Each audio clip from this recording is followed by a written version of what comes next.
Hi my friends, this is Blender and let's see today how to divide the difficult object, the sphere, into two parts. So let's remove our cube and add the sphere and let's divide it. So I'm going to edit mode here.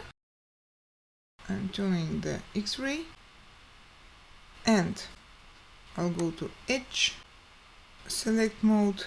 Okay, let's choose in the middle one edge, and then let's go to select side of active and do our selection. But there will be still some areas that we have to add, so let's go to face, select mode, and let's do editing.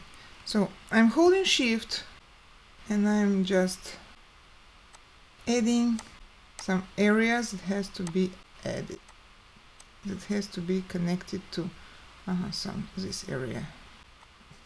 To remove it, I think this is perfect. And now I'll do right click of my mouse and find separate selection. And let's go to object mode and move